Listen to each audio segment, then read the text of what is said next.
O que acontece durante a grande tribulação? O Senhor mostrou-me alguns eventos que acontecem durante a grande tribulação. Uma visão veio a mim durante uma oração com uma unção poderosa. Agora eu percebo que Deus me mostrou surpreendentemente, um por um na ordem dos acontecimentos. Essas cenas estão vividamente gravadas em minha mente, como se fosse um sonho de ontem, mesmo depois de muito tempo. Visão 1. Havia um menino chorando e se acabando em lágrimas com os punhos cerrados, na entrada de um prédio pobre, que não tinha porta da frente, que é geralmente encontrada em prédios modernos, mas havia escadas escuras que levavam diretamente para o segundo andar. Eu me aproximei dele, que estava agachado na entrada e chorando, e lhe perguntei: "Por que você está chorando?" "A doutora se foi. Jesus a levou", disse o menino ainda chorando, sem nem sequer olhar para mim. "Ela me disse para eu acreditar em Jesus e ir à igreja, e ela também disse que Jesus viria logo para nos levar. Mas ele só levou ela e me deixou para trás." Meus olhos então se fixaram na clínica da médica. Era localizada no andar superior do edifício. Eu podia ver o quarto dela. Aquela jovem sincera médica deixou suas roupas jogadas na cadeira. Deus me mostrou em uma visão, na qual ela acariciava o cabelo do garoto cuidadosamente e pregava o evangelho para que ele acreditasse em Jesus. Eu percebi por que é que Deus me mostrou essa primeira visão. Deus está preocupado com as crianças mais do que ninguém. As crianças que não acreditam em Jesus não podem ser arrebatadas. Elas serão deixadas para trás no mundo e devem enfrentar a grande tribulação com angústia e dor, incluindo crianças como este menino. Sabendo disso, o coração de Deus está quebrantado mais do que ninguém. Se as crianças estão a fazer tudo o que elas sentem, como jogos de computador, eles podem ficar viciados nesses jogos e seus espíritos serão tomados pelos demônios. Esse será um problema muito grande, porque as crianças devem começar a receber educação por meio de Jesus Cristo e ser fiéis desde cedo, de modo que sejam levadas ao céu quando a trombeta soar. Visão 2. Foi no meio da parte downtown de Los Angeles, Califórnia. O Espírito Santo me disse que eu estava na Boulevard Wilshire. Um jovem e uma mulher estavam caminhando pela calçada ao longo da rua. Eles estavam indo em direção ao oeste e a mulher estava andando para o lado da rua. O homem estava fazendo um discurso inflamado para a mulher, criticando Jesus. Estando perdido em sua crítica racional, ele chamou os comentários bíblicos de irracionais e fez ignorar o cristianismo. A mulher estava andando com cuidado e orando quieta, sem qualquer resposta aos comentários do homem. Ela estava com sua cabeça um pouco para baixo e carregava um livro contra seu peito. Ela orava: "Tenha misericórdia dele, Senhor." No meio de sua oração, de repente, ela ouviu o som da trombeta, do alto vindo do céu, e uma voz: "Sobe para cá." Ela olhou para o céu com o rosto cheio de alegria e emoção. Ela não teve tempo de expressar sua alegria, porque foi arrebatada nos ares, no momento em que olhou para cima. De repente, o homem a procurou por ela ao seu redor em uma confusão para encontrá-la, quando houve imediatamente uma batida na rua. A rua, na parte central, estava com o tráfego congestionado, o que significa também que o acidente de carro foi apenas uma batida. Deus me concedeu o conhecimento espiritual de quando eu estava assistindo a cena e me disse que o som da trombeta só será ouvido por aqueles que forem arrebatados. Havia muito tráfego naquela área e os carros estavam se movendo lentamente. Não havia muitas pessoas que estavam sendo arrebatadas nessa circunstância, o que dá uma ideia sobre o quanto as cidades estão espiritualmente corrompidas.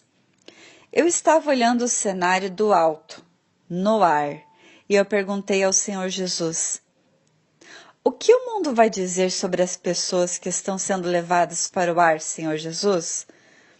E ele me deu respostas precisas e detalhadas. A NASA dos Estados Unidos fará um anúncio de que milhares de OVNIs de um planeta distante no universo cercaram toda a Terra e sequestraram várias pessoas ao redor do mundo com uma máquina de sucção poderosa, ultramoderna, no mesmo momento. Prometendo fazer mais investigações sobre o assunto, tentarão encobri-lo.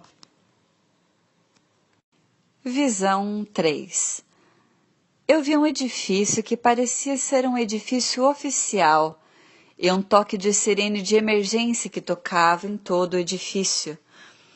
As pessoas estavam perplexas a respeito dessa situação que Jesus mencionou antes da NASA, ou seja, as pessoas estavam conversando a respeito daqueles que tinham supostamente sido sequestrados e estavam todos perplexos e surpresos. Uma jovem senhora solteira saiu do edifício com pressa e chegou à sua casa. Entrando em casa, ela gritou: "Mãe!" Ela estava olhando ao redor da casa para procurar sua mãe. De repente, ela parou em um ponto e percebeu o que tinha acontecido. Uma cristã devota, sua mãe sempre conversava com ela, que ignorava sua persuasão e considerava suas histórias sobre o fim do mundo uma piada. Então ela percebeu. Não era um caso de abdução de alienígenas de um planeta distante, mas o arrebatamento.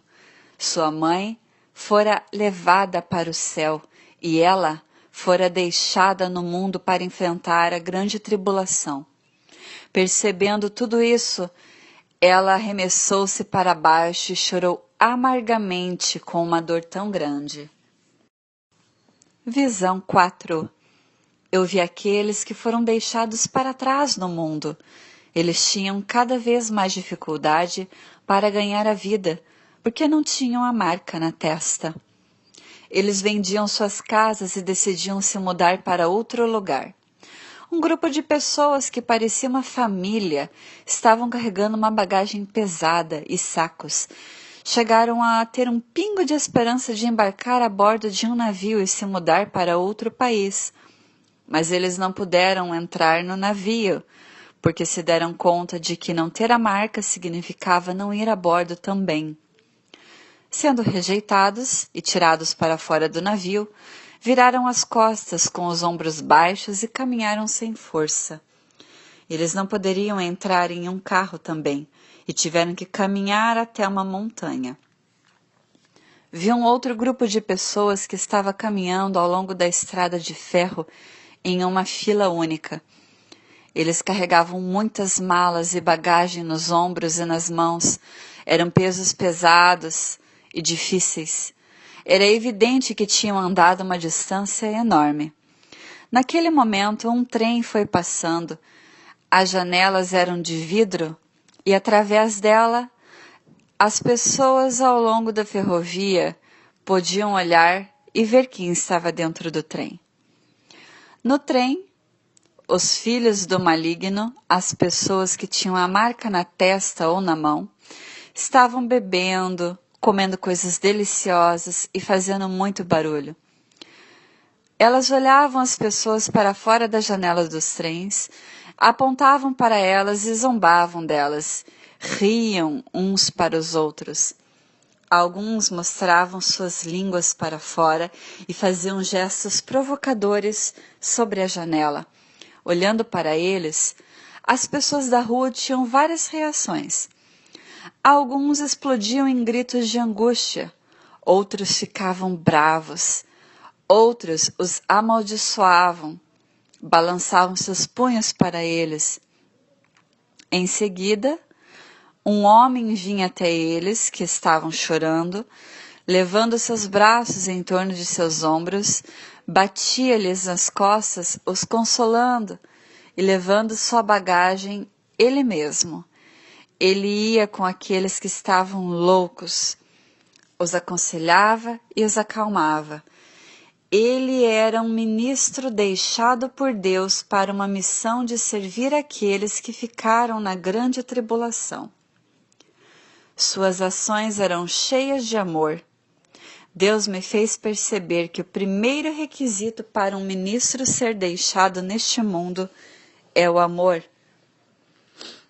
Eles também foram caminhando em direção a uma montanha.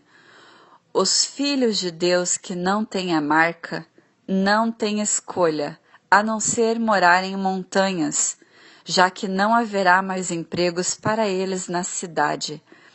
Eles terão que fugir para montanhas, a fim de depender de plantas para viver e evitar a perseguição do anticristo e de seu grupo.